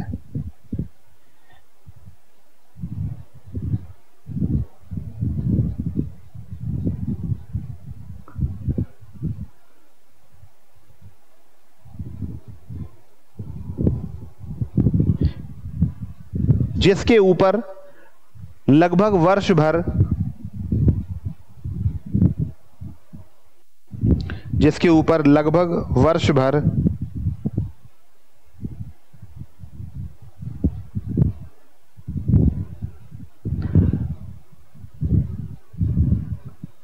बर्फ जमी रहती है या हिम पाई जाती है, बर्फ जमी रहती है, हिम पाई जाती है। तो स्नो लाइन क्या हो गई, यानी स्नो लाइन किसी भी पहाड़, किसी भी पर्वत, किसी माउंटेन की वो ऊंचाई पर स्थित वह रेखा है कि जिसके ऊपर परमानेंट बर्फ रहेगी, यानी उसके नीचे तो बर्फ जमती या हटती रहेगी depending on the season, summer, winter, ये वो। लेकिन कुछ ऐसे रीजन्स होते हैं, जैसे हिमालय के कुछ रीजन है जो साल भर बर्फ से ढके रहते हैं, तो वो रेखा जब नीचे उतरते समय की वो जो स्नो लाइन, वो बाउंड्री जिसके नीचे तो बर्फ पिघलती और जमती है, लेकिन जिसके ऊपर लगातार बर्फ वर्ष भर जमी रहती है। लॉजिक समझ में आ रहा है मैं क्या कह रहा हूं? यानी निचले इलाकों में ऐसा हो सकता है कि बर्फ जमी, फिर समर आई तो बर्फ पिघल गई, लेकिन एक ऊंचाई ऐसी होती है जिसके ऊपर बर्फ कभी पिघलती ही नहीं है। यानी बर्फ इतनी मोटी जमी हुई होती है, या ये कहिए कि उसका इतना ज्यादा घनत्व, डेंसिटी होती है कि समर होने पर या मौसम में परिवर्तन होने पर भी उसके ऊपर बर्फ नहीं जमती। आपने देखा होगा माउंट एवरेस्ट या जो ऊंचाई पर स्थित स्थान है, वहां धूप निकली रहती है, बर्फ जमी रहती है। कभी देखिएगा, कभी डिस्कवरी चैनल वगैरह या कभी फॉलो देखिएगा कि कभी एक्सप्लोर कर रहे हो, हिमालय के बारे में दिखा रहे हो, तो धूप निकली होगी, सन निकला होगा। तो अगर ऐसा होता कि नहीं भाई धूप से ही प्रॉब्लम होती तो सारी बर्फ पिघल जाती, लेकिन लोग नीचे बर्फ में खेलते रहते हैं, ऊपर जो है धूप निकली होती। इसका मतलब यह है कि वह धूप वो बर्फ की मोटाई इतनी ज्यादा है कि वो उससे धूप से वो पिघल नहीं रही कंप्लीटली। तो वो रीजन जहां से स्टार्ट होता है, जहां से बर्फ पिघलना बंद हो जाती है सनलाइट की वजह से या समर की वजह से, वही बाउंड्री क्या कहलाती है? Snow line. क्या कहलाती है? स्नो लाइन या हिम रेखा। अब इसमें लिखिए, in the eastern Himalayas, in the eastern Himalayas and Kumaon Himalayas, in eastern Himalayas यानी पूर्वी हिमालय और कुमाऊं हिमालय में यह हिम रेखा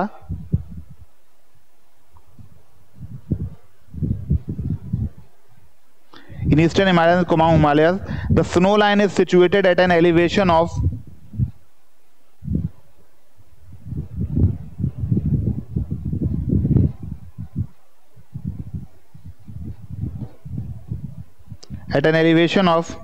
3,500 meters, 3,500 meters,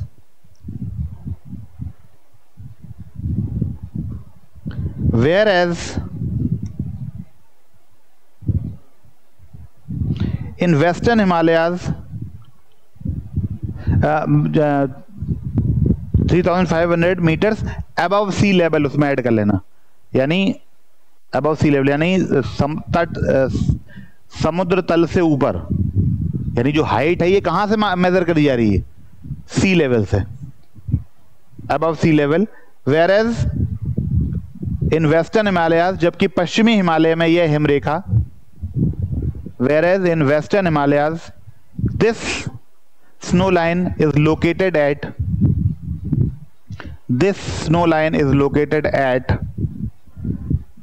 2,500 meters above sea level.